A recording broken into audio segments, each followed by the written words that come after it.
I'm Eva Oh, and this is the Teakink podcast. I've been a dominatrix since 2011, and I would like to spill the tea on my life.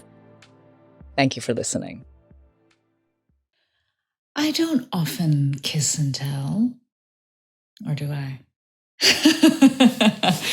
But I have heard some stories being told about me from this one ticklish dentist.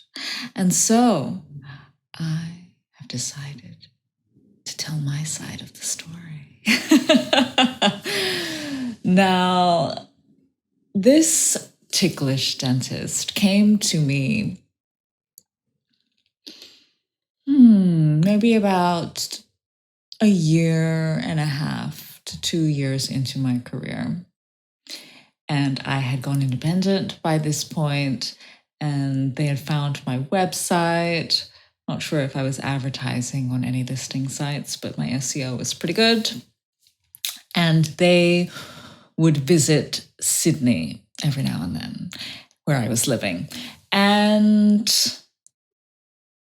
this person applies to see me. We arrange a time. I don't take a deposit in these days. I ask for however much. It was probably just maybe an hour or two of a booking. And all he asks is to be tied up and to be tickled. And he tells me where, which is the penthouse of one of these 5-star hotels in Sydney overlooking the harbor. And I won't mention which one because it might make it very, very obvious who this person is. And I'll keep some discretion, even if they don't keep mine. And I go to this fancy hotel. I think that he comes and gets me, and we head on up to the penthouse. And the doors open wide, and I have time to take in the immense hugeness of this space. It's all dark wood with glass all on one side overlooking the Sydney Harbour Bridge and the Opera House. And there's a piano, a grand piano in one corner.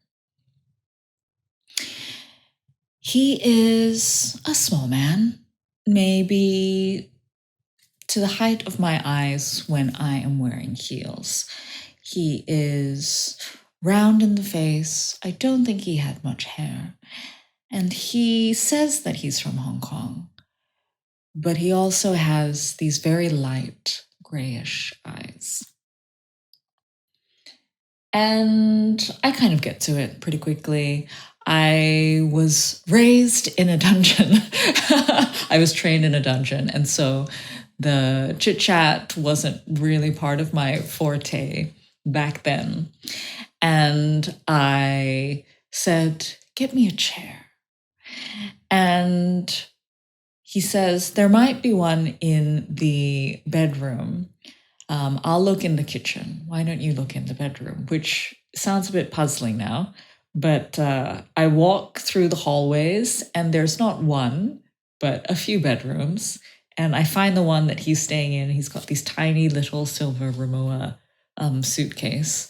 And I find a chair and I don't drag it back myself. I go back and I don't know. He obviously has stayed there many times. I'm not really sure why he said that I should go and find it. But I tell him which chair I want, and he goes and he fetches it. Maybe he needed a moment to collect himself. And he goes and gets the chair. He places it in the center of the room like I tell him to. And I start to tie him to the chair. Now, I would still say that rope is not my main focus in any way, but it was quite rudimentary back then. But I could tie a limb to an anchor point. And so I did that over and over again until 4 of his limbs were secure. and I propped the chair up a little bit against the nearest hard surface, which I think was like maybe the sofa, which is up against this very heavy table. And I begin to tickle. And he begins to squeal, and it's all very cute. And he's asked for many different materials to be brought for the tickling. And so I open my own tiny little Rimowa suitcase, and I start to take out gloves of various materials: mesh, latex, disposable latex, PVC. And we go through the different sensations of this tickling time. And it's easy, and it's straightforward, and it's simple, and it's cute to hear a squeal. And I leave. But this is not the end of it. He books me again and again and again and again for the same session and the same amount of time in the same suite. And I don't mention which hotel it is because actually, I think maybe a couple of days after my third session with him, I think I met maybe the PR manager or something at this hotel. And I said, "Oh, I've been in your penthouse recently." And he was like, "Oh, I know who was staying there." I was like, "Ah, okay, maybe I shouldn't mention those things." So, but 2, 3 more times I go back up with my little suitcase full of gloves and all the materials, and I tickle my squealing little, fairly poorly tied up little man. But with all of this time, the chit-chat begins, and we start to talk a little bit about why he visits Sydney and where he lives, and a little bit about my travels. I think I was traveling a bit to Hong Kong at the time. And during one of our many sessions, that was not the first, I don't know, I guess maybe there's a lapse in the conversation, and I kind of gesture to the piano and I say, "Oh, do you play piano? Maybe you can play for me." And he said, "No." And I go over to the piano. I said, "All right, well, I'll teach you something and you can play it back to me." And I played him a few very, very basic little chords. And in between, in the middle of my very kind lesson, he busts out something beautiful. And he laughs. And I realized that he was trying to make a joke out of me. And he says, "Actually, I play for the Philharmonic in Hong Kong sometimes," which I don't know how you can play for them so casually. But anyway. And I start to find out things like he works as a kind of doctor. Maybe I will not go into that. Actually, did I already say dentist? Too late, damn. With Médecins Sans Frontières. And he starts to elaborate on all these fantastical things that he gets up to. And it's like, okay, all right, fine, whatever. Perhaps this is interesting, nice conversation. Next thing I know, I'm touring Melbourne, and he would like to book some of my time. But this time, let's go to dinner. And so we do the same tickling in the same hotel, but the Melbourne branch, in the Penthouse. And then we go to dinner. And it's fine. I don't remember anything particularly memorable. I remember him asking about whether I was involved in sex worker advocacy, which is a nice question, and I wasn't back then, so I didn't have much to say on that, unfortunately. But I don't remember so much more, except the end part when he skipped dessert. And he asked for the check, and he pays with his Black American Express.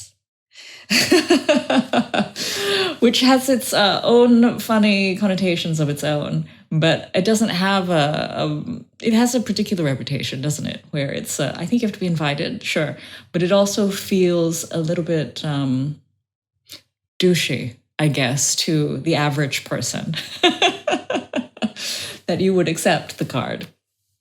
But I've never been offered, so who knows? Who knows if I'll ever become that douchey? And then, all right, fine. I probably would not remember that fact if it were not for what happens next. And what happens next is that he's like, wait here outside the restaurant, and I'm going to go and get my car. And this little round man with his beautiful eyes and his fantastical jobs and his little metal black card goes away, scuttles away, and drives back in front of the restaurant in a bright yellow car of which I have no idea what the make is. But it's one of those fancy ones, you know, with the doors that go up. Not like normal ones, up. And the door goes up, and I don't really know what to do at this point. It's incredibly low. I am in heels. I have a suitcase. This is like really not a fun moment for my heels and I. And he comes out, he shuffles my suitcase. I think, I don't know, the back seat. Is there a boot in this thing? Can't remember. And I sort of like crouch as low as I can to the floor and get into this very uncomfortable car. And the doors shut on me. And we drive away. He drives me to where I'm staying, which is also something that I probably wouldn't do these days. Tell somebody my friend's address that I'm staying at, who I'm working with. Anyway, you learn these things. And that is actually the last that I ever see of this fantastical little man with his fantastical jobs and his fantastical yellow car and his fantastical black metal card. But I remember him. I lock away the little image in my mind and I giggle at it every now and then. I remember his squeal. It is far more exciting than my giggle. And years pass. And I end up in Hong Kong. And I'm there with a friend, and she's also working, and he books her, but not me. Okay, fine, whatever. I'm completely booked out. I don't need the money. It's not a big deal. And he tells her this story of when we went to dinner. And that, I don't know, he probably mentioned many other things, but that I fell asleep at the dinner table. One, I've never done that. Two, I guess the only scenario where that would happen maybe to somebody is if they were drinking far too much, and I can really handle my alcohol. I just didn't happen. I mean, my memory is far too clear. All of these stories come from and probably far too intricate memory, you know? And so it was just like puzzling. But not because exactly that he made up a story, but that somebody who had already had such a caricature about them would bother to make up a story. And then I started to realize that maybe all those stories were just stories. Maybe he wasn't a dentist. Maybe he never played in any philharmonic. The card was probably real, as was the car. Who knows, maybe it was hired. But such a funny little caricature of a person had to make up a fairly boring story about me falling asleep at a dinner. I thought that was pretty amusing. But yeah, that was the story of my ticklish dentist. Have I had any other tickling people over the years? I know that it does crop up and it is a known thing, but actually in the likely hundreds of people that I've seen, it is not as common as, say, the sensation of a spank. I know that I started this wanting to focus on this particular person, this particular story, but maybe I will expand a little bit, since I think I have time, to other sensations. I'm remembering my first few spanking sessions, actually.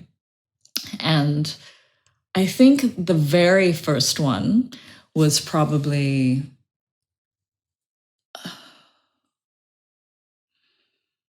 maybe about a month and a half into my apprenticeship at the dungeon when I first started. And he came in, he had been there before, and he asked for a spanking session. And I didn't have a concept of what that would look like. A whole hour around spanking. I'm not really sure what this is going to entail. But like I do, I went for it. And now I realize that you can pad it out quite a bit. You can talk about the threat of the spank, perhaps. You can maybe hit other surfaces in anticipation. You can maybe talk about where that joy came from. What kind of spank? Where exactly? I think there's a lot more time that I could have used where I didn't actually have to use my hand because I got really tired. But no, spanking session. Cool. All right, great. We're going to meet in the pink room because I think that was all that was left. And the pink room was this like 4-poster bed situation with frilly pink stuff and a few pink colored spanking implements in it.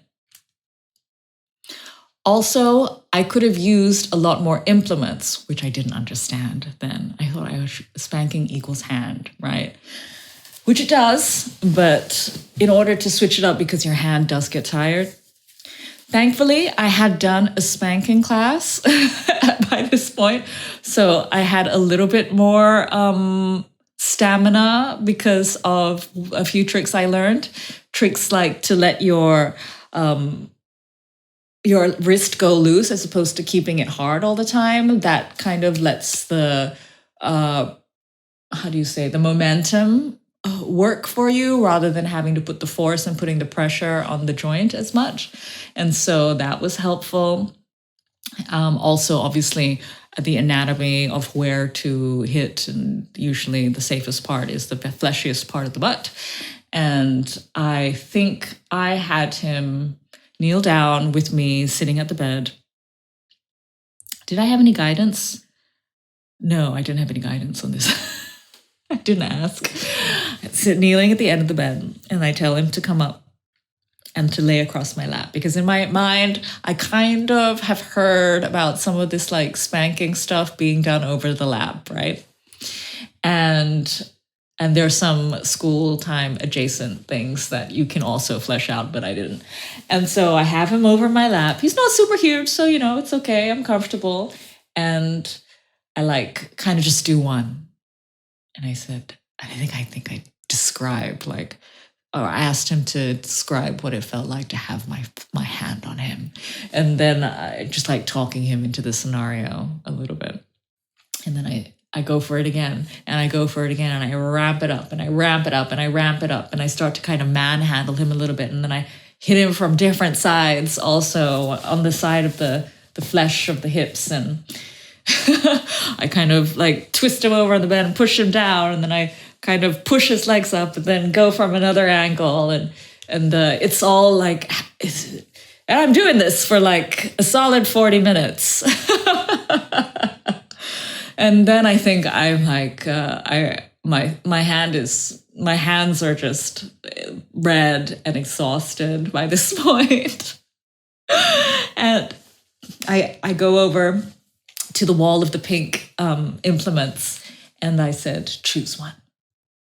And he chooses one and I bring 3. And then I start to utilize them because I don't admit to the fact that my hands are absolutely exhausted and then I probably shouldn't have used them that much. But I said, let's switch it up a little bit. And as we're coming to an end and I need to send him off to have a shower before he gets dressed and leaves, we have maybe about 5-10 minutes left. I'm like, time has come to a close. And he's like, oh my God, that was the best spanking session I've ever had. And I'm like, yeah, my hands are dead. It bloody better be. But I think that he was very taken by how much spanking he got. And yeah, but I think it could have still been a good session if I hadn't had been so like full on about it, because you can still weave the anticipation and the sensation through words, through postures. And I could have probably interspersed it a little bit more with implements, but but I still remember he was pretty young, maybe in like his mid-20s, with like this curly-ish sort of hair, like his bright big eyes, like so happy, like, thank you. It was very sweet, very cute. And that was it. He went off to the shower, got dressed, called down, brought him down, left. I think I never saw him again. Yeah, but the sensation of hands, I feel like you can do a lot with hands. There's a lot of implements that are available to us, and the art of using them is fascinating, useful, and less tiring for my flesh. but yeah, the ways that you can control your hand after having a lifetime of experience with them, right? The way that you can run a finger and press it with the nail. The way that you can let it go and then go again. It's the dexterity. And when you move it with your voice and how close you are and your breath. And there's a lot that can be done without tools other than your hands and your mind. But what else? What else when it comes to the utility of my hands? Actually, there's something that I also learned during the course of my career, is that I would say unusually strong feet, but they're not unusually strong for somebody who has been a ballerina. And so I have danced ballet for a lot of my life, and my feet are stronger because of that. And I can use my toes, not exactly like fingers, but I can pick things up with them very easily, and I can twist flesh with them, which I had no idea about prior to my job, until I had somebody lying on the ground and I didn't feel like reaching down and my feet were closer. So the twisting of a nipple with the toe. But yes, our dexterity and the tools that we need not necessarily be a suitcase full of gloves even. But thank you for joining me on this episode of the Teakink podcast, where I talk about my fantastical tickling dentist and the joys that my hands have brought me and others, sure. And my toes. But thank you for listening, and see you next time.